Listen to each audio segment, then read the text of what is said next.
This is episode 318 of That Shakespeare Life. That Shakespeare Life is made possible by listeners just like you who sign up to be our patrons. Join us today at patreon.com/thatshakespearelife and stay tuned after the episode for even more details. Hi, I'm Mary Wiesner-Hanks, and I'm the author of The Marvelous Harry Girls, The Gonzalez Sisters and Their Worlds, which was published by Yale in 2009. Another great method for studying the life of William Shakespeare includes listening to this. It's That Shakespeare Life with my friend, Cassidy Cash.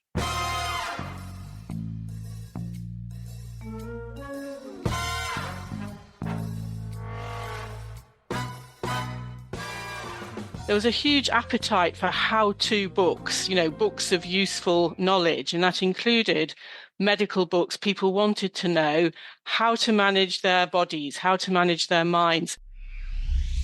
Welcome to That Shakespeare Life with Cassidy Cash. Cassidy believes that if you desire to successfully learn or perform Shakespeare's plays, then understanding the real life and history of William Shakespeare himself is a must. That Shakespeare Life is the podcast that helps you go beyond the curtain of some of Shakespeare's most iconic works and explore the world of early modern England as Shakespeare would have lived it, learning from the writers, historians, and performers who know it best.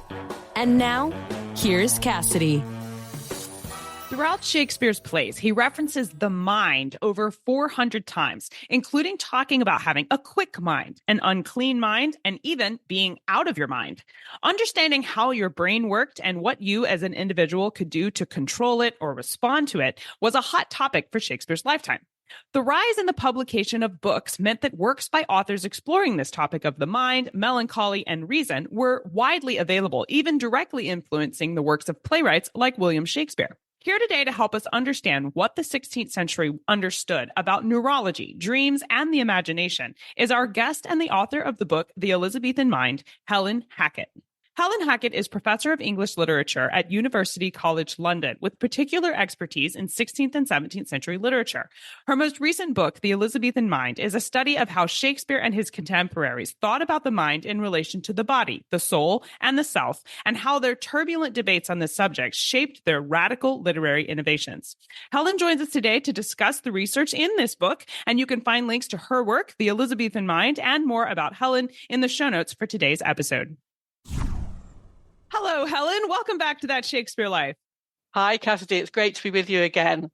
In her book, Helen writes that by the year 1600, the number of books published in England had doubled from what it had been just 40 years prior in the 1560s.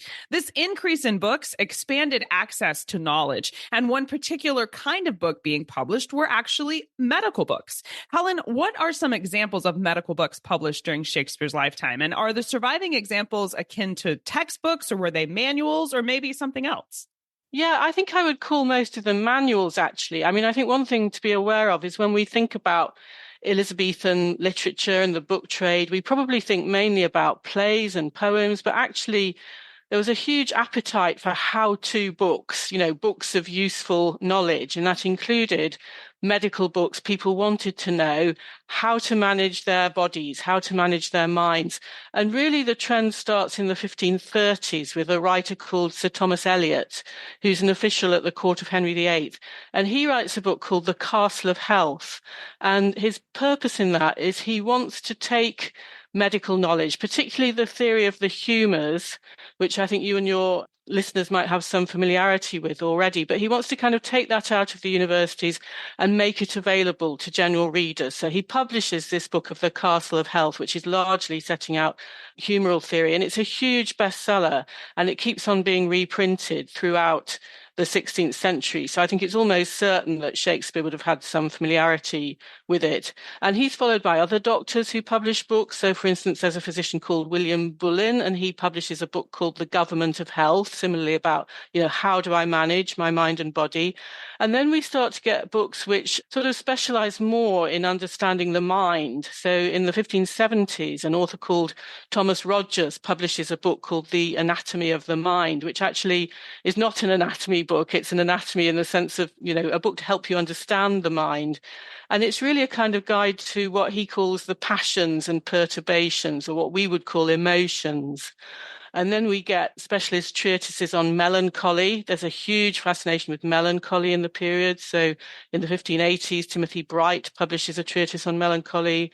And in 1601, we get Thomas Wright publishing a book called The Passions of the Mind, like The Anatomy of the Mind. It's a guide to the passions, what we would call the emotions. So there's a kind of, I won't exactly call it a flood, but there's a really steady stream of these books coming out.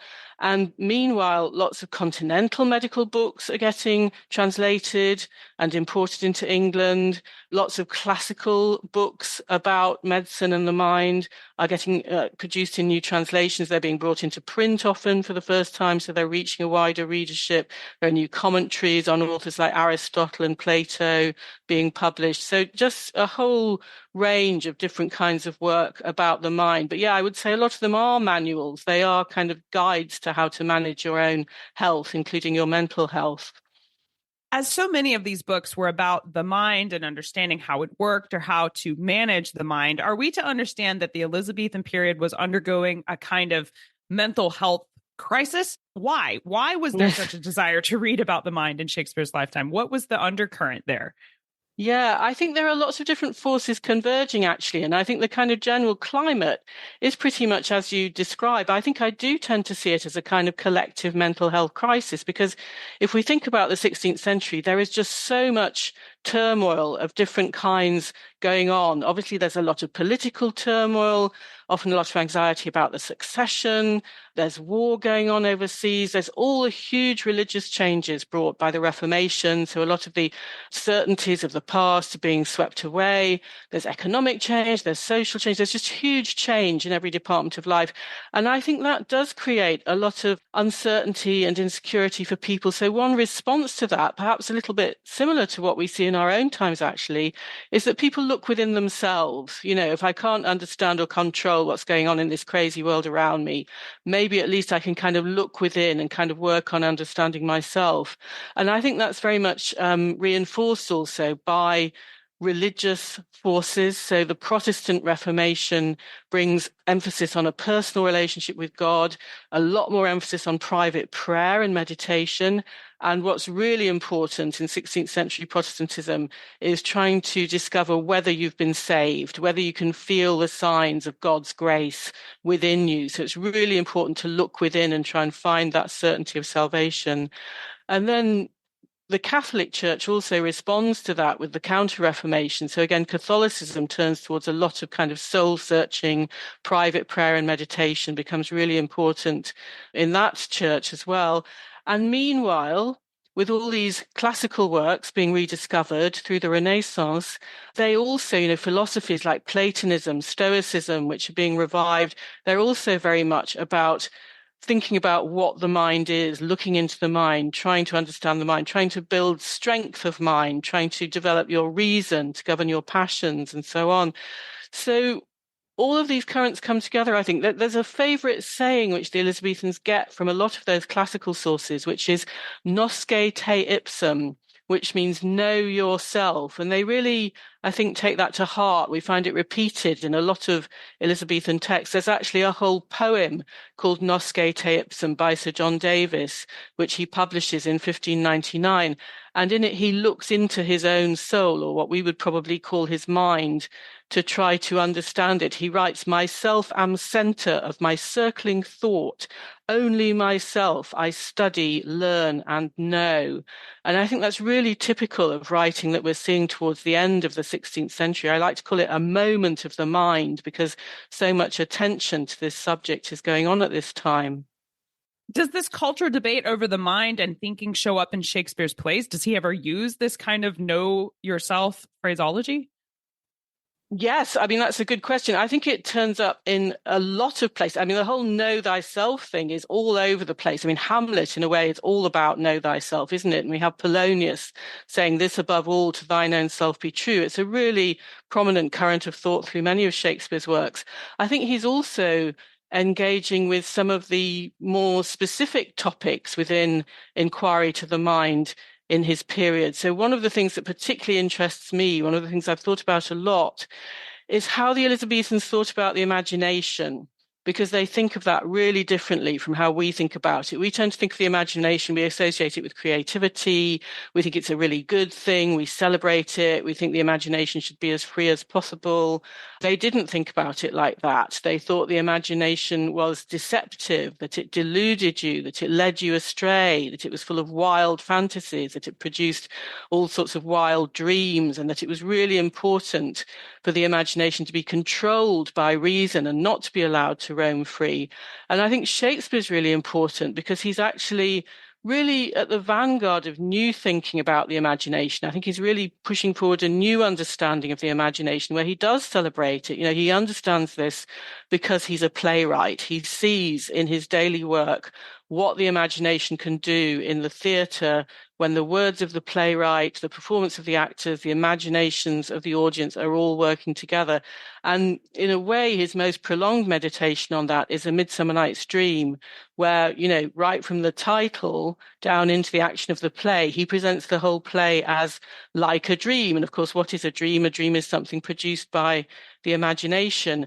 And there's a really important speech towards the end of the play in Act 5, Scene 1, when everyone has returned from their crazy night in the wood. They've all come back to the court in Athens to celebrate the weddings.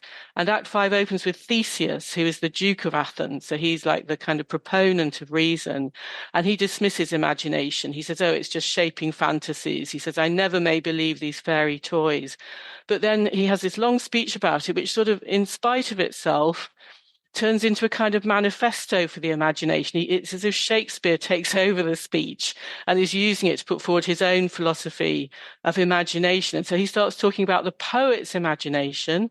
He says, as imagination bodies forth the forms of things unknown, the poet's pen turns them to shapes and gives to airy nothing a local habitation and a name. You know, it's a wonderfully, it's kind of rhapsodic, but it's also precise. It's just a wonderfully vivid description of what the imagination is and how it works. And that passage becomes really important later for the Romantic poets. And then that carries forward really to how we've thought about the imagination ever since. So that's a place where Shakespeare is sort of taking a stand against the predominant view of his time, which condemns the imagination. He's saying, no, imagination is good, and he lays the foundation for how we think about it now.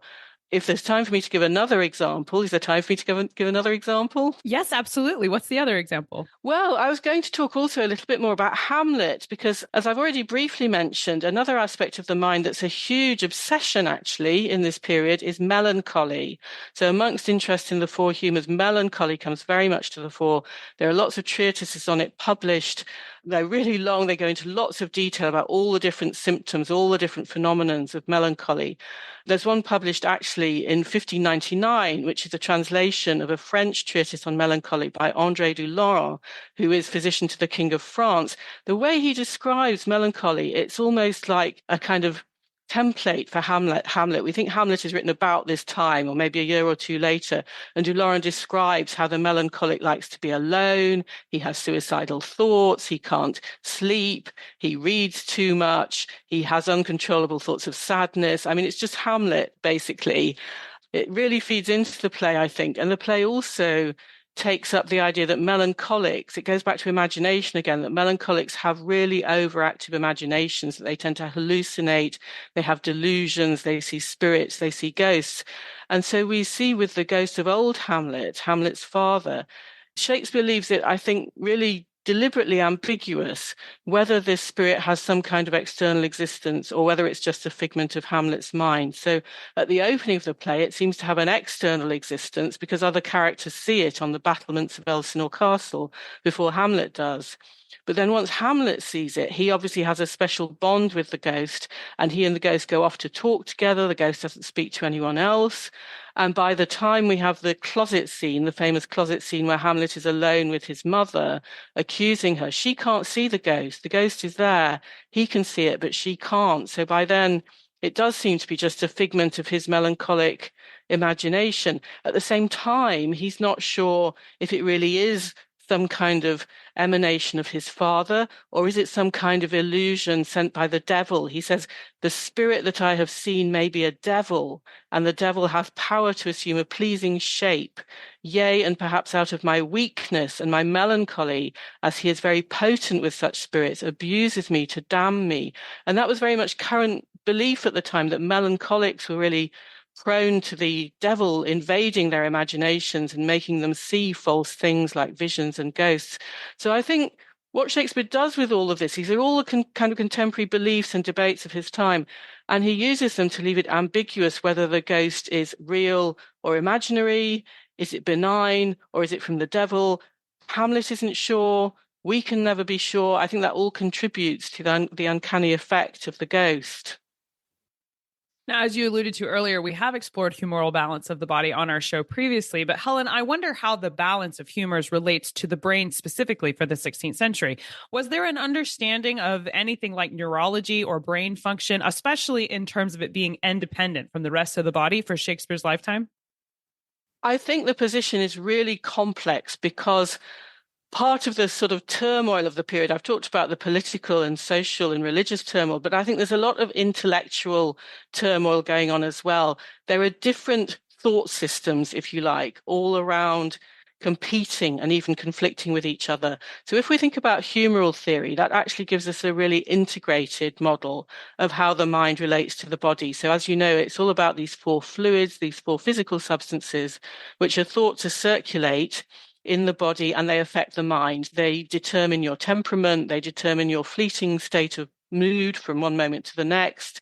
So there's a very close link there between mind and body, and it's two-way as well. So if you're disturbed in your mind, that will produce excesses of particular humours, and that will unbalance the physical balance in your body of the humours as well. So the humours are very much about mind-body connection, and that's reinforced also by Aristotle, the ancient philosopher, who's still very much central to university curriculums. There's an important book by him called De Anima, which you can translate as of the soul or of the mind. And he argues for what he calls the embodied mind. He sees the mind very much as a kind of integrated organ of the body. It's part of the organic system of the body. So on that side, you've got these various thought systems that integrate mind and body. But against that, you've got the revival of Platonism, so Neoplatonism. That tends to place the mind above the body and say that you must repress your body, that you must try and cultivate your mind, that you must separate the mind from the body.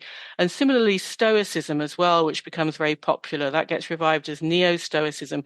And that's all about kind of overcoming your physical circumstances and your kind of material conditions, and instead very much living in the mind, strengthening your mind, cultivating mental fortitude.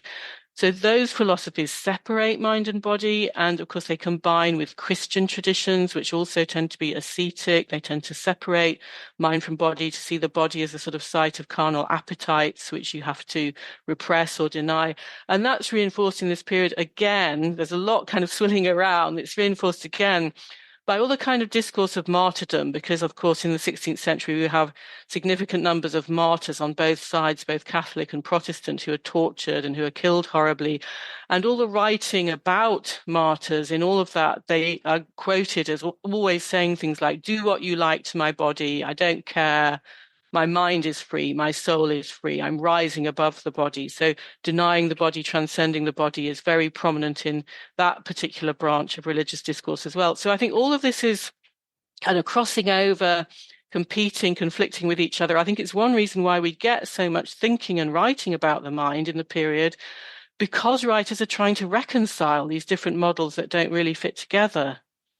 Well, you've mentioned Hamlet and his conflict over was the ghost real or had his mind imagined it. And I wonder what kinds of threats like this to the mind in terms of uncontrollable forces were they watching out for in the Elizabethan period? I mean, obviously they felt spiritual forces were very active, but were there also fears about diseases of the mind? Yeah, definitely. I think melancholy, if it becomes severe, is definitely seen as a disease of the mind. So medical books will often have a separate section dedicated to melancholy, and they'll recount case studies of melancholics who are presented very often as suffering from all kinds of bizarre delusions. I mean, really, melancholy in its extreme state can become a form of madness. So, for instance, One case study that gets repeated a lot is a man who is said to have thought that his nose was as long as an elephant's trunk. And the way that we're told his physician cured this is he somehow secretly attached a sausage to the end of the man's nose and then cut it off and showed it to him and said, there, I've made your nose short again now. And the man believed it. I mean, these stories are really bizarre. There's another one about a man, a sufferer from melancholy, who thought his buttocks were made of glass, and so he would never sit down in case the glass shattered. And so these stories, they become almost a kind of folklore. I think they're there to be something that you're horrified by, but something also that you kind of wonder at, you're kind of amazed at it. They're almost stories that are told for entertainment. So yes, melancholy is a worry if it gets into an extreme state. The other thing that is a great source of worry in terms of the vulnerability of the mind is, as you were saying with Hamlet, as Hamlet fears that the devil could easily get into your mind. And it was believed in the period that melancholy, which was also known as black bile, of course, it's both a sort of state of mind, but it's also a physical substance in the body called black bile. And this was thought to be a substance that was particularly kind of congenial to the devil and to his ministers, to evil spirits, that they liked to kind of set up their habitat in black bile, that they could kind of enter your body through it and then take up residence in your mind, where they could plant evil thoughts of temptations or crimes to commit or whatever. And in extreme states, this would become demonic possession. So if you're demonically possessed, victims of that would go into trances, they would have spasms and seizures, they would speak in strange voices. And cases of that are on the increase through the Elizabethan period, partly because more and more books and pamphlets are written and published about them. There becomes almost a kind of playbook, a kind of script to how you can be someone suffering from demonic possession. And that in turn leads to lots of skepticism. Some of the cases of demonic possession are actually exposed as fraudulent, that they're actually people just kind of performing it because that was quite easy to do because the symptoms were so widely known and widely recognized and extreme. One thing that really interests me about that is even the skeptical writers who say, no, there's no such thing as demonic possession. Often they go along with denying witchcraft, denying that dreams are meaningful, denying other kind of instances of the supernatural. But then rather than taking what we might think of as a secular position, what might seem to be something similar to a kind of modern state of mind, they circle back around and they say, oh, the reason people believe in these superstitious things is because the devil has planted false beliefs in their mind.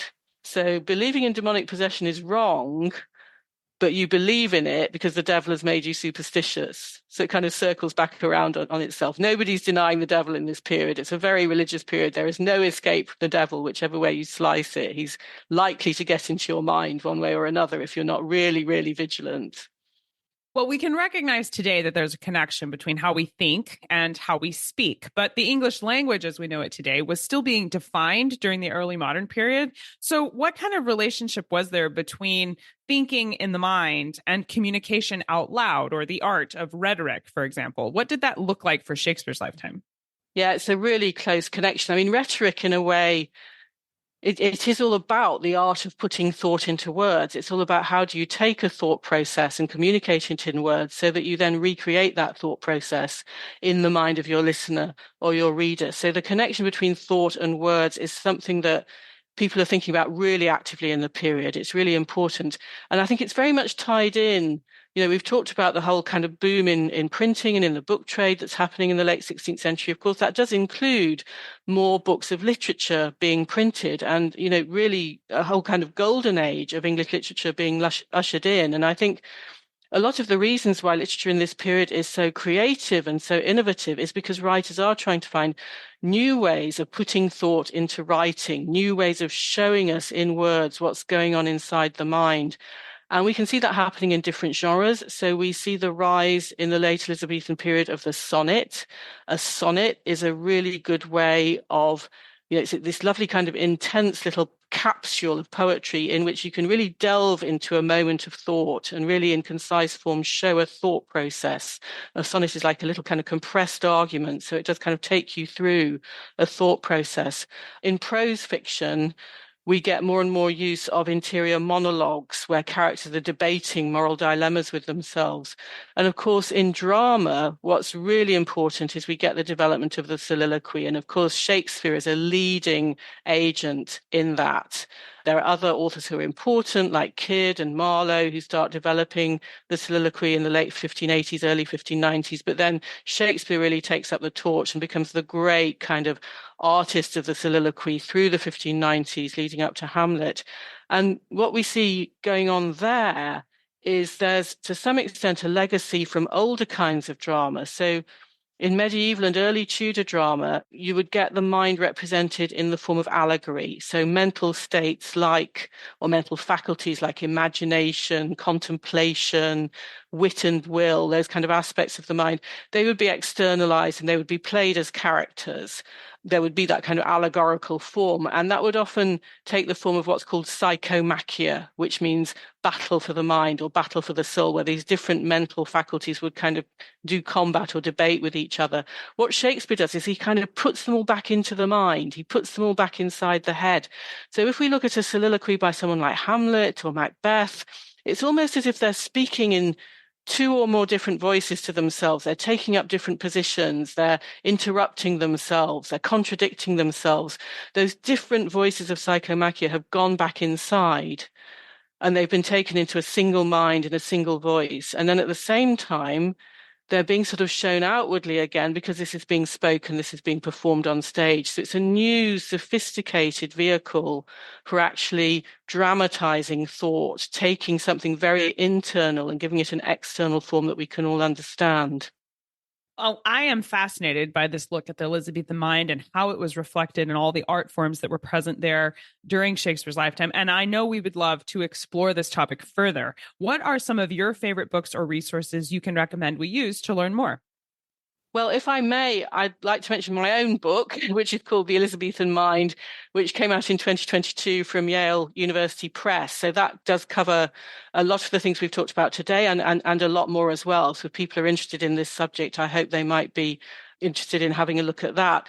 Another couple that I'd mentioned, there's a really fascinating book by Catherine Eiserman Mouse, and that's called Inwardness and Theatre in the English Renaissance. So she looks in more depth at what I've just been talking about the whole kind of problem that faced Shakespeare and dramatists of his generation of how do you show thought processes on stage? How do you create characters who appear to have some kind of inner life? And how do you make that part of your drama? So she writes about that.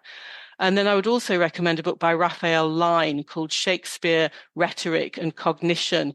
And that is absolutely fascinating because he looks at how early modern theories of rhetoric were very much thinking about how to put thought processes into writing. He puts that alongside cognitive theories from now, from the contemporary period, where a lot of innovation and development is going on in how we understand cognition. And he looks at how if we put those two ways of thinking about this together, there are some overlaps, there are some intersections, and then how can we use that to examine things like Shakespeare's soliloquies? How can we use these as combined tools of analysis? So that's a fascinating book as well. Those are wonderful resources, and we will place links to all of these in the show notes for today's episode. Helen, we ask everyone this next question here at That Shakespeare Life, and that's what's the one book you would take with you on a deserted island? My friends in England tell me I'm supposed to allow you the complete works of Shakespeare and a copy of the Bible, so your choice would be in addition to those. Thank you. Yeah, it's a great treat to be able to choose a book. I'm going to choose actually not an Elizabethan book. It's a little bit later. It's by a fantastic female writer called Mary Roth, and it's called The Urania. Its full title is The Countess of Montgomery's Urania.